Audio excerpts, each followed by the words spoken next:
최근에 그 실천신대 정재영 교수님이라는 분이 쓴 칼럼을 제가 읽다가 참 거기서 참 많은 그 생각하는 한 대목이 있었는데요. 이제 그 글에는 이제 기독 청년과 관련된 설문조사 결과가 이제 쭉 열거가 되는데 그 한 대목에 그 제 눈에 이제 이게 확 띄어든 게 있었는데 이런 내용입니다.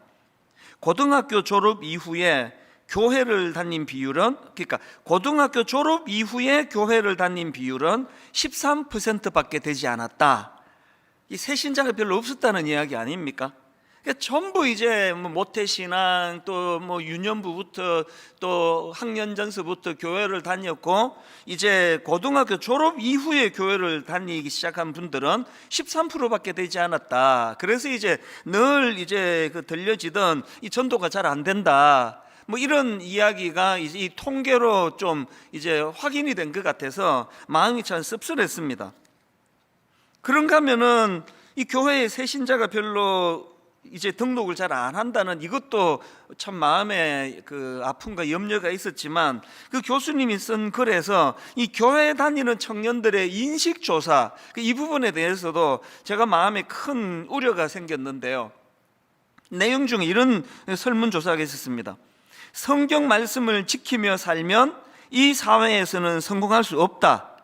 이런 인식을 가진 청년들이 40.4%라는 겁니다. 그런가 하면은 또 이런 항목이요. 내 주위에는 성경 말씀을 지키며 사는 사람이 별로 없다. 이렇게 응답한 청년이 무려 61.7%라는 겁니다. 그러니까 지금 이 교회의 청년들이 전도도 잘 안 될 뿐만 아니라 교회 다니는 청년도 교회의 영향을 별로 받지 않는다. 여러분 이 대목이 진짜 슬프지 않습니까? 내 주위에는 성경 말씀을 지키며 사는 사람이 별로 없다. 이런 인식을 가지고 있는 거 이게 지금 심각한 상황이라 생각합니다.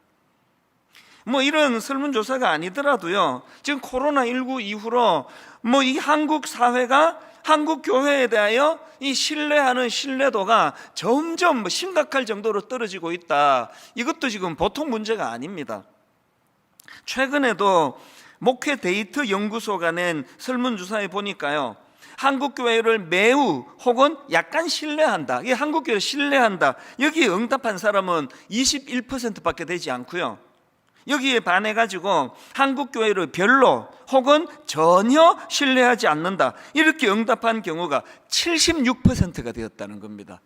더 슬펐던 거는 교회 다니지 않는 분들이 나는 교회를 신뢰한다. 이렇게 응답한 비율이 9%밖에 안 된다는 겁니다. 이게 왜 심각합니까? 우리 모두는 사명이 있잖아요. 악한 이 시대에, 어두운 이 시대에 우리는 빛의 역할, 소금의 역할을 감당하고 그 역할을 통해서 예수 그리스도를 증거해야 되는 책임이 있는데, 아니 지금 세상 사람들이 교회는 맛있는 소금이다, 교회가 더 썩었다, 교회 때문에 골치가 아프다, 이렇게 생각하는 사람들이, 그래서 나는 교회를 신뢰한다고 그렇게 대답한 대답이 100명에 9명밖에 되지 않는 이런 상태라면 이거 방치할 수 없는 거 아닙니까? 방치해두기가 어려운 거 아닙니까? 그래서 우리 모두가 다 정말 고뇌해야 됩니다. 어떻게 하면은 잃어버린 이 신뢰를 되찾을 수 있을까? 저도 목회자다가 보니까 참 한국교회 현실이 아프고요. 그래서 정말 이런 질문을 합니다. 어떻게 하면 이 잃어버린 신뢰를 회복할 수 있을까? 저는 오늘 본문을 묵상하면서도 참 이런 아픈 생각을 하면서 묵상을 하다가 보니까 답이 여기 있네?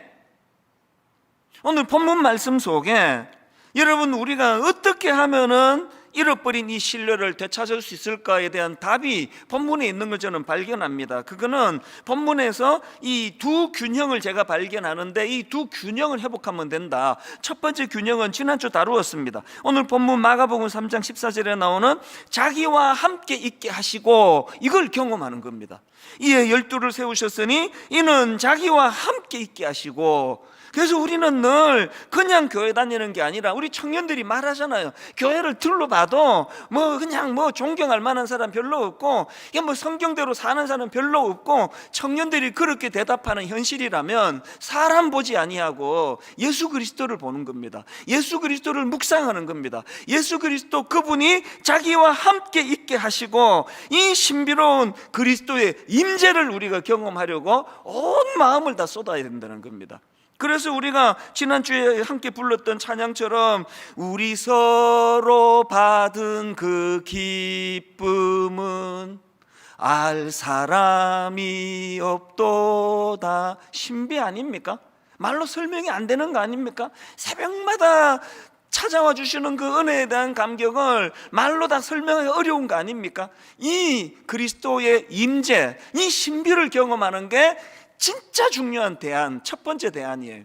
그런가 하면은 두 번째 균형이 뭐냐면은 바로 그 다음에 나오는 또 보내사의 정신을 회복하는 겁니다. 14절을 다시 한번 보십시오.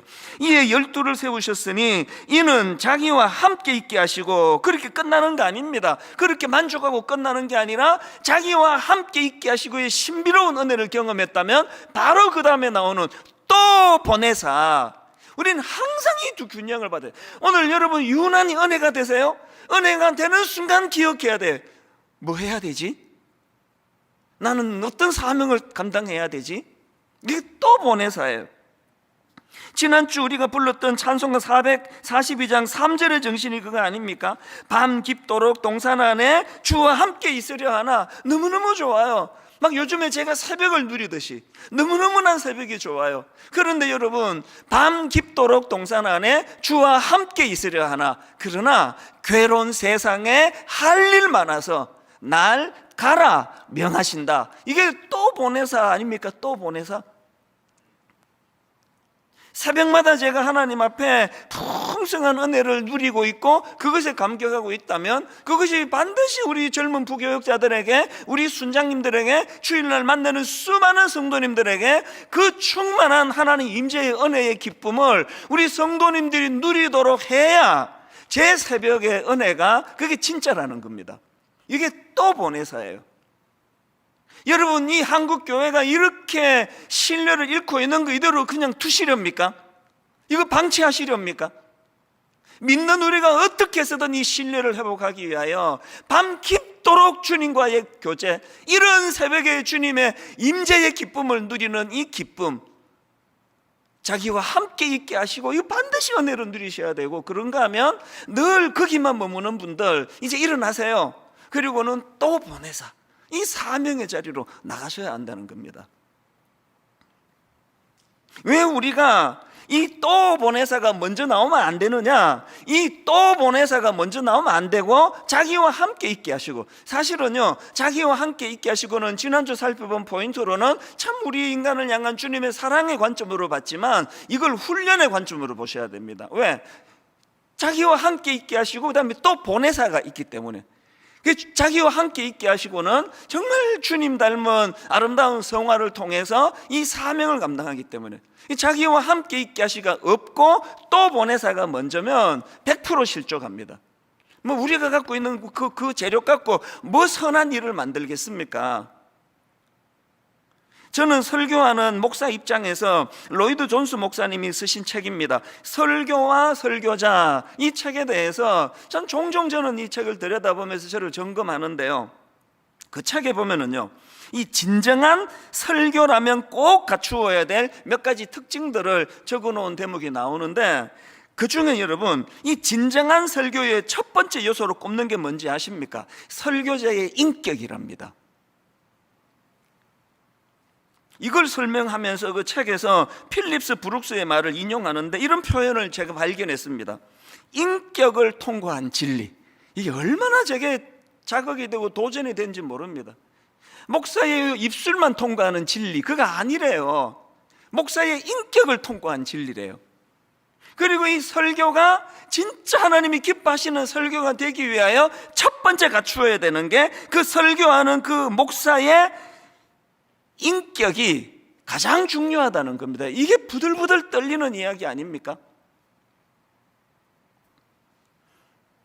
이런 면에서 저는 빌립보서 2장 5절 너희 안에 이 마음을 품으라 곧 그리스도 예수의 마음이니, 저 같은 목회자뿐만 아니고요, 모든 성도님들이 이 실추당한 한국교회를 회복하기 위해서는 여러분이 그리스도를 닮은, 그래서 자기와 함께 있게 하시고를 통하여 정말 은혜를 누리고 변화되기 원합니다. 주님 닮아가기 원합니다. 그래서 제가 오늘 설교 제목을 예수님 닮은 삶을 위한 훈련 이렇게 잡은 겁니다. 이걸 가지고 제가 묵상을 하다가 보니까 여러분, 예수님을 닮아가는 그런 삶을 추구하는 사람이라면 세 가지 목표를 가져야 된다는 겁니다. 예수님을 닮아가는 삶의 세 가지 목표가 뭐냐? 첫째, 예수님의 인격 닮아가기예요. 예수님의 인격 닮기. 그 아리스토텔레스가 쓴 수사학이라는 이 책이 있는데요, 그 수사학이 뭐냐? 사전을 찾아보니 이렇게 설명하더라고요. 수사학이란 다른 사람을 설득하고 그에게 영향을 끼치기 위한 언어 기법을 연구하는 학문을 말한다. 저 같은 설교자는 이 수사학에 반드시 관심을 가져야 되는 거거든요. 아리스토텔레스의 수사학이라는 책에 보면은 이제 그 다른 사람을 잘 설득하기 위한 세 가지 용어를 설명하는데요, 여러분, 사람을 잘 설득하고 싶습니까? 이 세 가지 용어를 알아두셔야 됩니다. 첫 번째 용어가 뭐냐? 로고스입니다. 로고스. 로고스는 한마디로 말하면 논리, 논증. 그러니까 그 상대방을 설득하려면 내용물이 있어야 되잖아요. 이 목사가 이 놀라운 하나님의 말씀을 잘 설교하려면 뭐 딴 거 없습니다. 준비 많이 해야 돼요. 내용이 풍성하도록 논리. 이게 뭐 준비를 안 해가지고 막 횡설수설하고 이렇게 하면 곤란한 거 아닙니까? 그래서 단에 올라오기 1분 전까지 다듬고 또 다듬고 전체 흐름을 보고, 하나님 오늘 제가 이 논리를 펴나갈 때 성령님 제 입술에 개입해 주시기를 원합니다. 너무너무 사모하는 거거든요. 사람을 설득하려면 논리가 필요하다, 로고스가 필요하다. 그리고 두 번째가 뭐냐? 파토스. 사람을 설득하기 위해서 파토스라는 요소가 있다는 겁니다. 파토스를 한마디로 말하면 마음에 와닿게 설득했는가, 이렇게 보시면 됩니다. 이거를 뭐 수사학적으로 여러 갈래로 설명할 수 있지만 뭐 간단하게 이렇게 설명할 수 있습니다. 제가 막 오늘 막 엄청나게 밤새워가지고 준비했는데 이 설교를 하는데 한 5분 지나니까 다 주무세요. 내용이 아무리 좋으면 뭐합니까? 그러니까 여기서 말하는 이 파토스라는 거는 그 내용을 마음에 와닿게 설득하는 요소라는 거거든요. 그런가 하면은 사람을 설득하는 세 번째 요소가 에토스인데요, 에토스는 한마디로 말하면 말하는 그 사람의 됨됨입니다. 말하는 그 사람의 성품이에요. 아리스토텔레스는요, 이 세 가지 로고스, 파토스, 에토스 중에서 그 말하는 사람의 성품을 말하는 에토스가 가장 중요하다고 그렇게 이야기를 합니다. 아리스토텔레스 같은 대단한 분이 아니라도 우리 다 알잖아요. 이 누가 말하느냐에 따라서 이게 다. 그래서 한번 그 사기 당해본 적이 있는 그 사람이 말을 잘하면 잘할수록 더 심하잖아요. 이 현란한 말로 나를 또 속이려고 그러는구나. 여러분, 아까 제가 말씀드렸던 로이드 존스 목사님이 쓴 설교와 설교자에서 진정한 설교가 갖춘 첫 번째 요소가 설교자의 인격이라고 그렇게 꼽는 이유를 아시겠죠? 설교하는 그 목회자가 어떤 인격을 가졌나, 어느 정도 신뢰를 얻고 있나. 그래서 저는 우리 교회 부교역자들에게 진짜 눈물로 호소합니다. 흠잡히지 않도록 정말 성도님을 온전히 사랑하는 그 마음을 회복해야 된다. 성도들에 대한 사랑하는 마음 하나도 없이 나와가지고 청산유수처럼 설교하면 그것 때문에 성도들은 은혜를 받는 게 아니라 시험에 드는 거거든요. 설교를 잘하면 잘할수록 하나님 아버지 에토스, 그 설교를 하는 저의 인격이 주님 닮아가기 원합니다. 리더의 7가지 언어, 이런 제목의 책이 있는데 이 책에서도 똑같은 걸 강조합니다. 이 책에 보면은요, 리더들이 되려면 리더들이 가져야 될 언어 특성 7가지를 회복해야 된다는데, 예를 들면 이런 겁니다. 자기 철학의 언어가 있어야 된다. 이 자기 철학의 언어가 뭐냐? 아무리 청산유수처럼 말을 잘하는데 그게 자기 생각이 아니고 베낀 거예요. 이게 자기 철학이 아니고 뭐 딴 거 그냥 보고 말하는 게, 그 설득이 없다는 거예요. 제가 설교할 때 그 무슨 막 슈바이츠 이야기 뭐 거의 안 하잖아요. 슈바이츠 이야기를 왜 합니까? 설교는 자기를 통과한 복음을 전하는 거거든요. 지난 한 주간 저를 통과한 예수님의 은혜를 전해야 그것이 힘이 있다고 저는 그렇게 생각하는데, 이 책에서 그거를 뒷받침해 줘서 다시 한번 확신하게 됐습니다. 자기 철학의 언어. 이런 식으로 이제 6가지 언어를 쭉 열거하고 맨 마지막에 나오는 게 은행일치의 언어라는 거예요. 근데 그 저자가 하는 말이 왜 이게 마지막 7번째에 들어가느냐, 은행일치라는 게 왜 7번째에 들어가느냐, 이게 리더십의 완성이기 때문에 그렇대요. 앞에 6개를 다 갖추어도 은행일치가 안 되는 지도자라면 그 언어는 실패했다는 겁니다. 다 같은 이야기 아닙니까? 여러분, 우리가 예수님을 신뢰하는 이유가 어디 있습니까? 예수님이 3년 동안에 그냥 온 세상을 뒤집어 놓는 현란한 로고스를 가지고 현란한 설교를 하고 다 하셨는데, 그리고 끝나는 게 아니라 예수 그리스도는 십자가를 통하여, 그리고 자기 사람을 사랑하시되 끝까지 사랑하신다고 말씀하셨던 그게 부활하신 직후의 그의 행동을 통해 나타나잖아요. 주님을 배신했던 그 제자들을 가장 먼저 찾으시는 그런 삶을 통하여 그분의 말이 증명이 되니까 우리가 주님을 신뢰하는 거 아닙니까? 정말 한국교회가 회복되기를 원하시면 예수 믿는 저와 여러분이 그 예수 그리스도의 인격을 닮아가려 몸부림치는, 그것을 구하는 그런 역사를 우리가 구해야 된다는 겁니다. 그런가 하면은 두 번째로 예수님을 닮아가는 삶을 가진 사람의 두 번째 목표가 뭐냐? 예수님의 권위를 닮아가요. 예수님의 권위. 15절입니다. 귀신을 내쫓는 권능도 가지게 하려 하심이로라. 여기 나오는 권능은 헬라어로 엑수시아라는 단어인데요, 이 권능으로 번역하기보다는 권위로 번역하는 게 더 정확합니다. 제가 전에 마태복음 1장 설교하면서 마가복음 1장 설교하면서 마가복음 1장 22절을 언급했던 거 기억하실 텐데요, 뭇 사람이 그의 교훈에 논란이, 지금 예수님을 두고 논라는 겁니다. 뭇 사람이 그의 교훈에 논란이, 이는 그가 가르치는 것이 권위 있는 자와 같고, 여기 있는 권위 있는 자 할 때 권위가 엑수시아예요. 그러니까 지금 이 한국 교회가 권위를 잃어버린 거예요. 이 교회가 힘을 하나도 쓰지 못하는 거, 코로나19고 뭐고 교회가 아무런 힘을 쓰지 못하는 건 교회에 권위가 없는 겁니다. 자녀 교육하는데요, 부모님들이 엄청나게 많은 말을 하시는데 거기에 말에 권위가 없는 거예요. 말 줄이셔야 돼요. 요즘에 제가 난 말이 너무 많아, 요새 그 생각을 계속 합니다. 특히 우리 부교육자들한테 난 말이 너무 많아요. 이 새벽에 묵상을 하면 요 근래에 이번 주에 계속 성령님이 제 마음에 내 말이 너무 많은 걸 자꾸 깨우쳐주세요. 말 줄여야 된다고. 말 많이 하는 게 중요한 게 아니라 그 말의 권위가 중요하거든요. 예수 믿는 사람은 말 많이 하는 사람이 아니라 몇 마디 하더라도 말의 권위가 있는 거예요. 말의 권위. 오늘 여기 어머니들 말 줄이시기 바랍니다.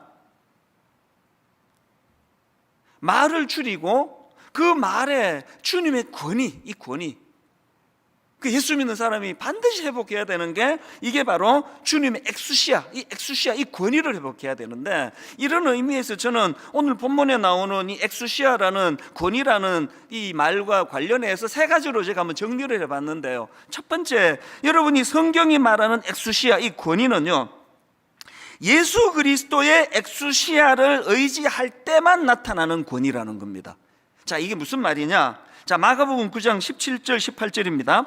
무리 중에 하나가 대답하되 선생님, 말 못하게 귀신 들린 내 아들을 선생님께 데려왔나이다. 귀신이 어디서든지 그를 잡으면 그 꿇어져 거품을 흘리며 이를 갈며 그리고 파리해지는지라 내가 선생님의 제자들에게 데리고 내쫓아 달라 하였으나 그들이 능히 하지 못하더이다.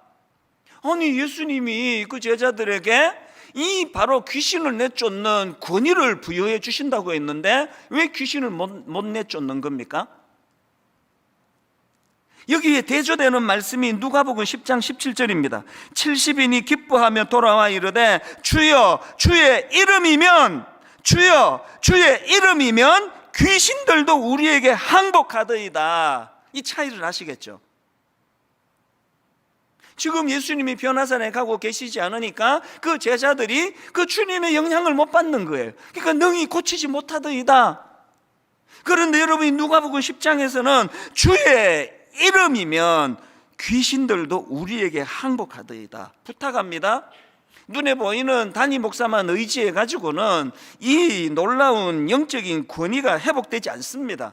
눈에 보이는 이찬순 목사는 아무것도 아니에요. 사람을 너무 의지하지 아니하고 주님의 권위를 인정해 드릴 때, 예수 그리스도의 이름을 우리가 인정해 드릴 때, 그런가 하면은 또 하나, 언제 영적 권위가 회복될 수 있느냐? 여러분, 진정한 엑수시아는요, 세상을 의지하는 태도를 버릴 때 나타난다는 겁니다. 이게 무슨 말이냐? 자, 마가복음 6장에 한번 보십시오. 6장 7절.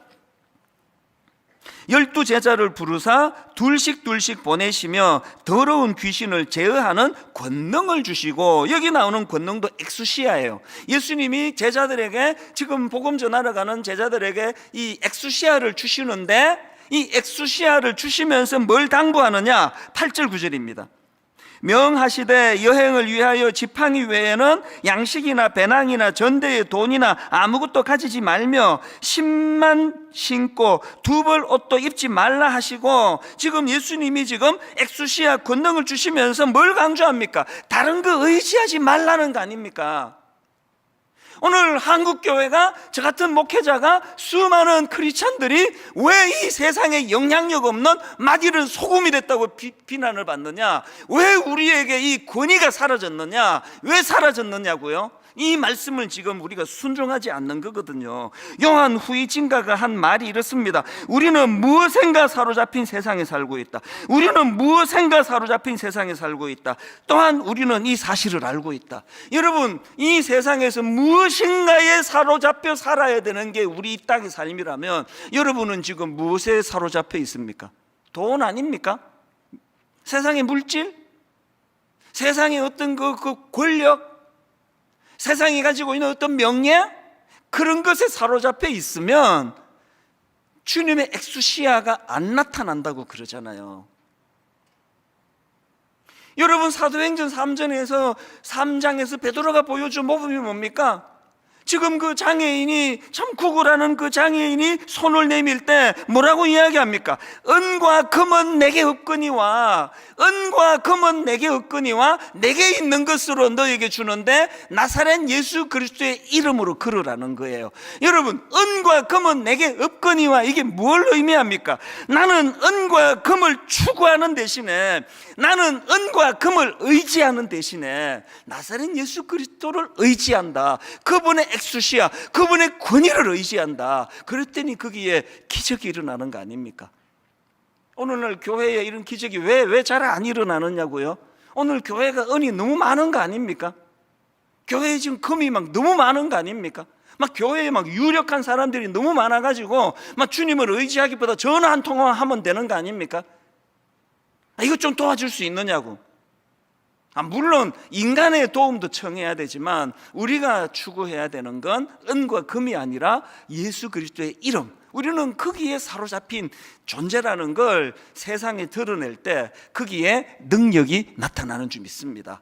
마지막 세 번째 한 가지 더, 이 엑수시아와 관련해서 우리가 잃어버린 권위를 회복하려면 어떻게 해야 되느냐? 여러분, 이 엑수시아는요, 사명을 감당할 때 나타나는 권위라는 겁니다.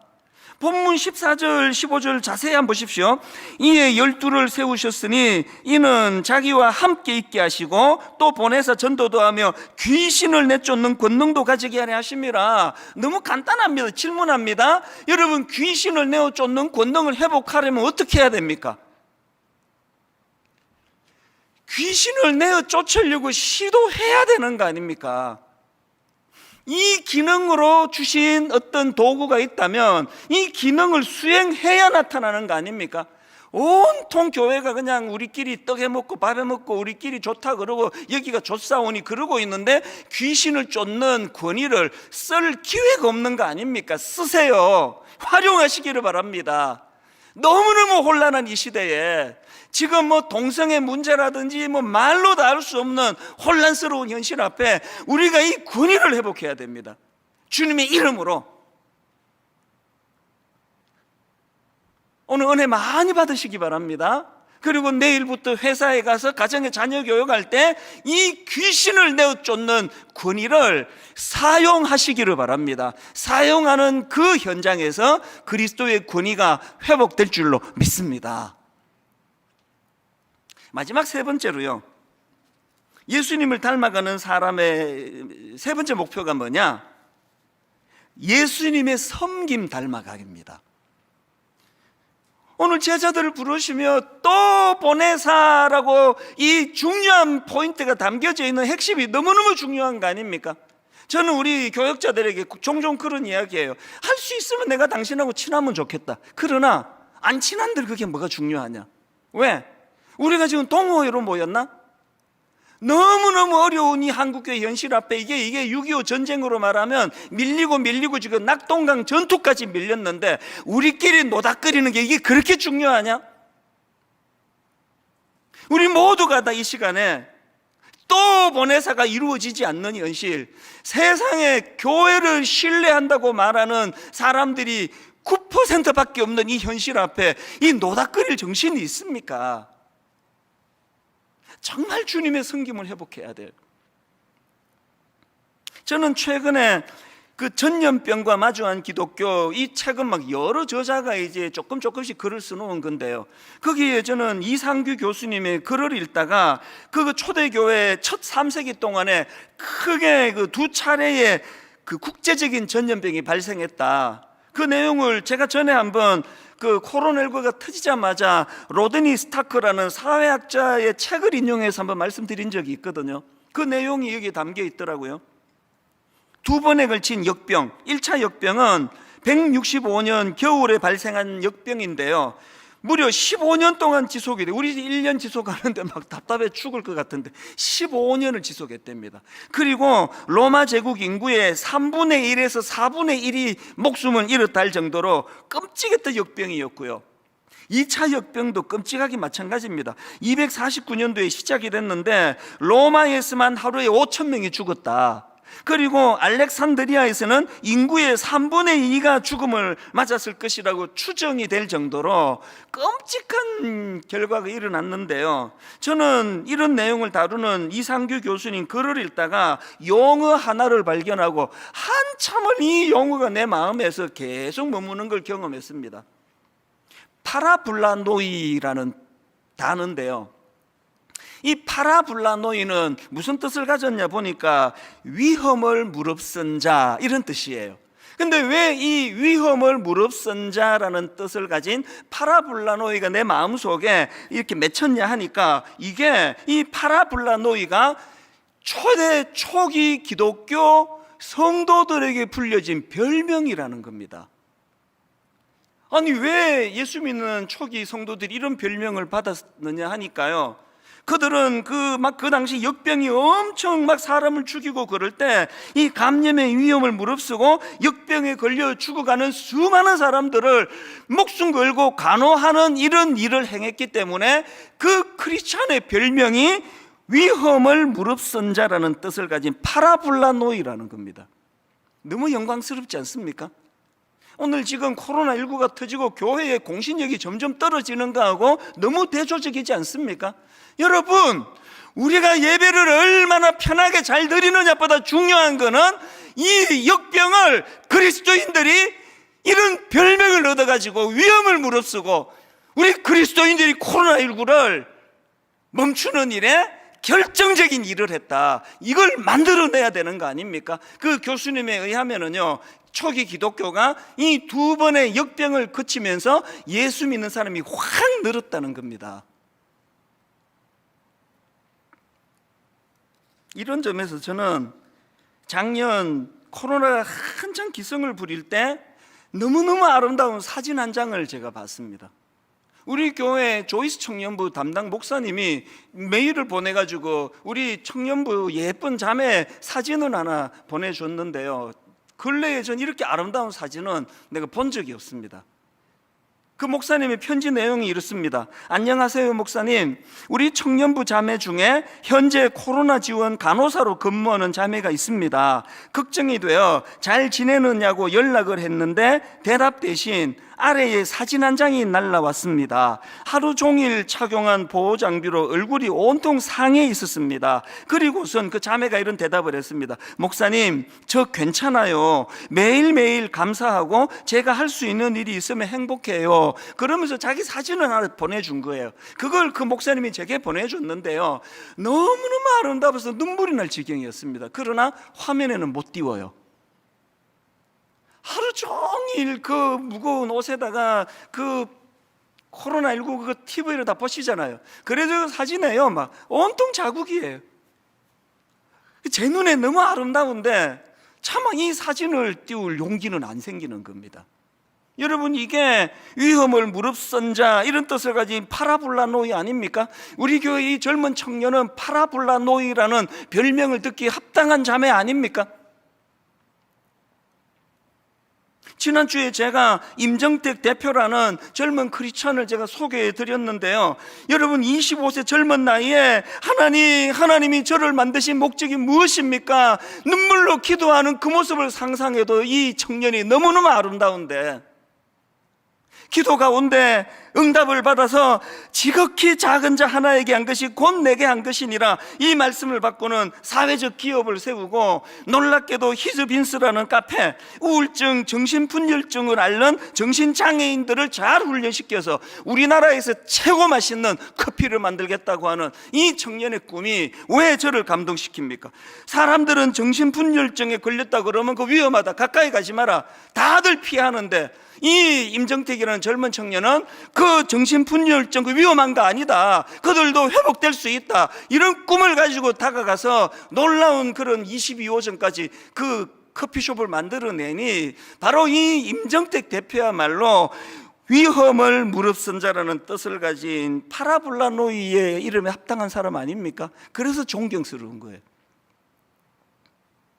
제 입장에서 막 너무너무 기쁜 소식이 한 가지 여러분에게 전할 수 있어서 기쁜데요, 여러분 이제 이 임정택 대표가 가평 우리마을 운영 책임자로 저희와 합류하게 됐습니다. 너무너무 기쁘면서요, 그 과정에서 하나님이 많은 우여곡절을 이 젊은 청년에게 주셨는데요, 이후에 제 마음에 사명이 생겼습니다. 첫 번째 사명이, 이제 이 임정택 대표가 정말 날개를 달 수 있도록 내가 도와줘야 되겠다, 그래야 되는 거 아닙니까? 그 꿈이 있는 남의 청년 불러다 놓고 내가 날개를 꺾어 놓고 우리만을 위해서 네가 인생을 바쳐라, 그렇게 말할 수 없기 때문에 진짜 임정택 대표가 날개를 다는 일이 일어나도록 내가 모든 걸 다해서 도울 거라고 생각합니다. 도와야 된다고 생각합니다. 그런가 하면은 저는요, 임정택 대표가 만든 히즈빈스를 온 대한민국에 알리는 역할을 내가 해야 되겠다, 그래야 되는 거 아닙니까? 그래서 이번 설날에 숙제를 하나 우리 성도님께 드리려고 하는데요, 그 우리 교회가 운영하는 다문화 카페 아시죠? 드림센터에서 지금 그 한 10여 년 지금 우리가 세운 다문화 가정센터에서 사회적 기업 인정을 받아가지고 다문화 카페를 이제 운영하고 있는데요, 이제 거기에 이주 여성들에게 일자리를 제공하고 이제 복음을 전하고 이런 일을 하고 있는데, 최근에 저는 담당자가 보내온 그 이주 여성들의 내용, 그 간증 이야기들을 제가 읽으면서 너무 감동을 했습니다. 러시아에서 온 이주 여성 이야기, 베트남에서 온 어느 이주 여성 이야기, 필리핀에서 온 또 어느 이주 여성 이야기를 보면서 너무 감동이 되는 겁니다. 그 다문화 카페를 통해 낯설고 물선 이 남의 나라에 와가지고 그들이 일자리를 구하고, 그리고 분당 우리의 성도님들이 정성 어린 멘토링을 받아가지고 한국 사회와 문화에 적응하는 데 큰 도움을 받고, 무엇보다도 그 과정에서 예수 그리스도를 만났다고 하는 이 가슴 뜨거운 결과들을 제가 쭉 글을 보면서 너무 마음이 기뻤습니다. 숙제가 뭔가 하면은요, 지금 이 코로나19로 다문화 카페가 지금 문을 못 연 지가 거의 1년이 됐지 않습니까? 물론 분당 우리 교회가 무조건 책임을 집니다만, 우리 모든 성도님들에게 이번에 이제 이 다문화 카페에서 설 선물 세트 통신 판매를 한다는 겁니다. 거기에 이제 더치 커피 세트와 과일청 세트를 이제 통신으로 인터넷으로 판매를 한다는데, 제가 아까 임정택 대표 히스빈스를 잘 알리고 싶다고 그랬잖아요.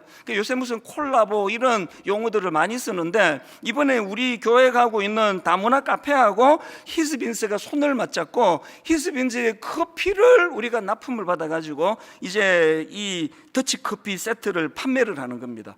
여러분, 저 히스빈스의 이 더치 커피 맛은요, 제가 보장을 합니다. 그리고 맛이 좋아서 사라는 게 아니에요. 오늘 여러분 곳곳에서 이 어려운 가운데 정말 주님의 이름을 의지해서 파라블라노의 위험을 무릅쓴 자라는 이런 꿈을 가지고 있는 분들을 우리가 도와야 되는 거거든요. 그래서 제가 오늘 이 상품을 소개해 드리려고 하는데요, 화면으로 제가 막 눈으로 잘 보시라고, 제가 오늘은 좀 약장사 같긴 한데요, 제가 약장사도 좋습니다. 이런 일에는 괜찮습니다. 저 선물 세트를 2만 원에 모십니다. 이번 설뿐만이 아니고요, 통신으로 저거 하나를 판매해 주면, 처음 남의 나라와 저도 미국에 이민 갔을 때 초라한 참 눈물 젖은 빵을 먹던 나그네 시절이 있었잖아요. 등 한 번 두드려만 줘도 용기가 생기더라고요. 그리고 부탁을 드립니다. 검색해가지고 히즈빈스 매장이 여러분 집 주변에 있으면 찾아가서 커피 한 잔 사주세요. 거기에 여러분 너무 지금 우리 장애인들이 이런저런 어려움을 감수하면서 자꾸 일으키고 있는, 그런데 우리가 한번 커피 한 잔 팔아주는 것이 그들 등을 두드려주는 일입니다. 결론을 오늘 이렇게 맺기 원합니다. 사실 제 어깨를 짓누르던 3가지 무거운 짐이 있었거든요.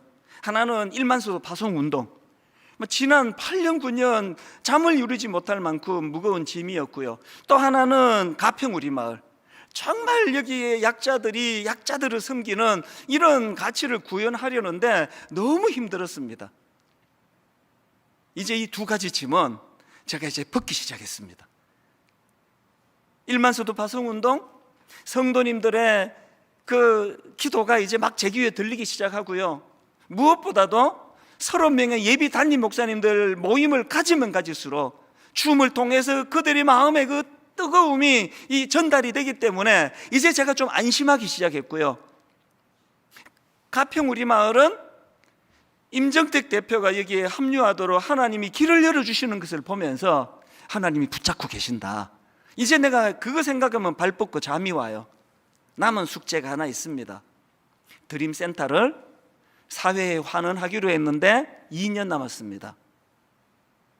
저 드림센터를 성도님들의 피 같은 헌금으로 구입한 드림센터를 누구에게 이게 기증을 하고 환원을 했더니 막 파리만 날리고 있다. 그건 제가 죄를 짓는 거 아닙니까? 그래서 저는 이제 오늘부터 여러분 함께 기도 부탁을 드립니다. 하나님, 저 드림센터가 진실로 다음 세대 젊은이들을 살리고 청소년들을 살리는 도구가 되게 하여 주시기 원합니다. 저곳에서 4가지 기둥을 말씀드렸잖아요. 목회자 청년, 크리스찬 청년, 난크리스찬 청년, 장애인 청년, 그들이 저곳에서 꿈을 꾸고 그들이 거기에서 치유와 회복이 일어날 수 있도록 우리가 기도하면 일어난다고 믿습니다. 가평 우리 마을 임정택 대표가 합류하게 된다고 꿈이나 꿨겠습니까?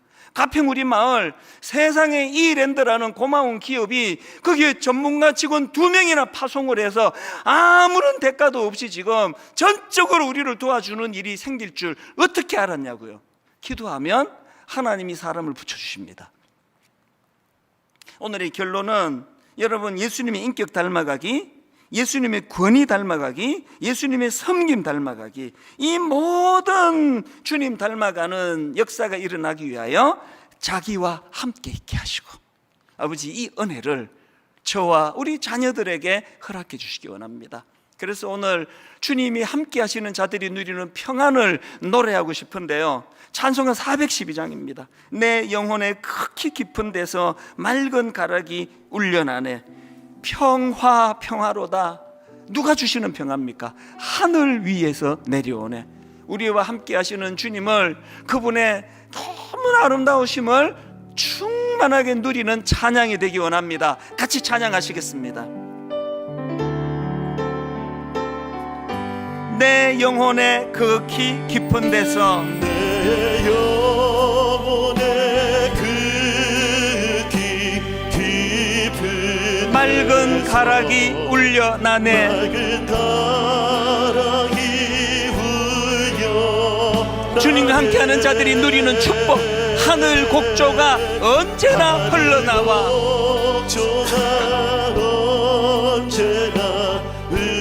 여러분 이거 아십니까? 내 영혼을 고이 싸네. 자기와 함께 있게 하시고를 누리는 자들이 누리는 평안, 평화 평화로다.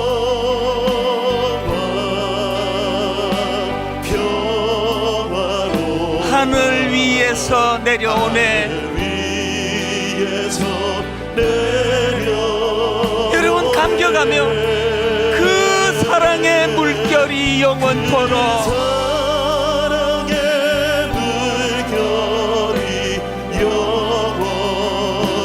내 영혼을 덮어소서.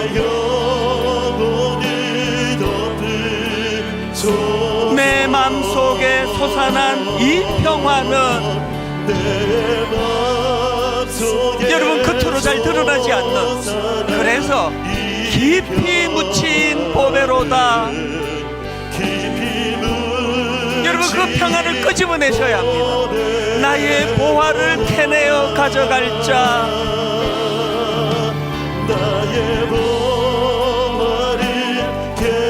우리가 확신하는 한 가지, 그 아무도 없으리라. 자기와 함께 있게 하시고 이 은혜를 누리는 자들이 누리는 평화, 평화 평화로다.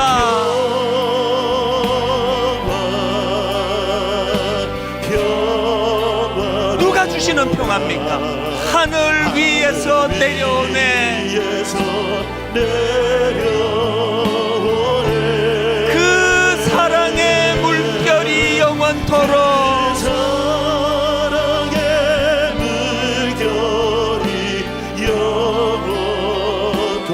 내 영혼을 덮어소서.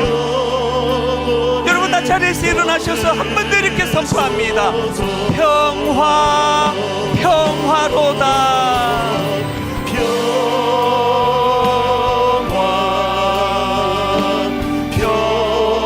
누가 주시는 평화입니까?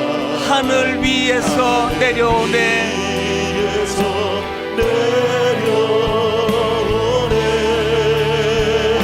그 사랑의 물결이 영원토록,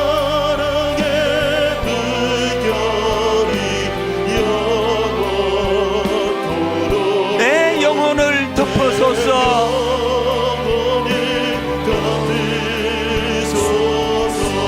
이 시간 간절히 세 가지를 주님 앞에 구하며 기도합니다.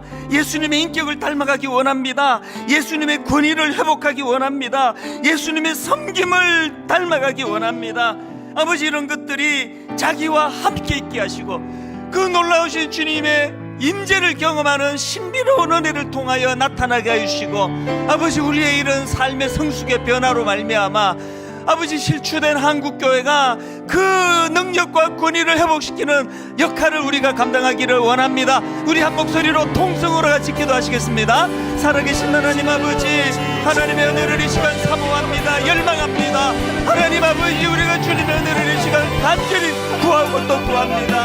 하나님, 주님의 인격을 닮은 성숙한 목사가 되기를 원합니다. 하나님, 주님의 인격을 닮은 설교자가 되기를 원합니다. 주님의 인격을 닮은 권사님들이, 주님의 인격을 닮은 장로님들이, 주님의 인격을 닮은 성도님들이, 주님의 인격을 닮은 청년들이 모여드는 교회가 되게 하여 주시옵소서. 하나님 사모합니다. 그 주님의 권위를 닮아가기 원합니다. 예수 그리스도의 영적인 권위가 우리 안에 회복되기를 원합니다. 그러기 위하여 그 권위는 주님의 이름을 의지할 때 나타난다는 사실을 기억하고 더 주님을 바라보고 사모하기를 원합니다. 예수님의 섬김을 닮아가기 원합니다. 파라볼라노이, 위험을 무릅쓴 자라는 별명을 저희들에게도 회복시켜주시기를 원합니다. 코로나19를 수습하고 잠재우는데 한국교회가 1등 공신되기 원합니다. 우리는 할 수 없사오니 성령님 역사하여 주시옵소서. 하나님,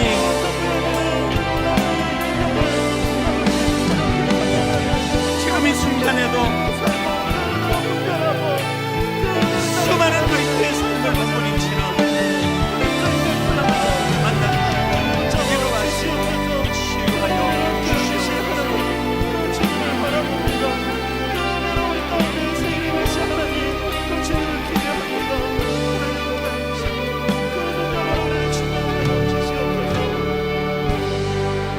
살아계신 하나님 아버지, 정말 이 별명을 얻고 싶습니다.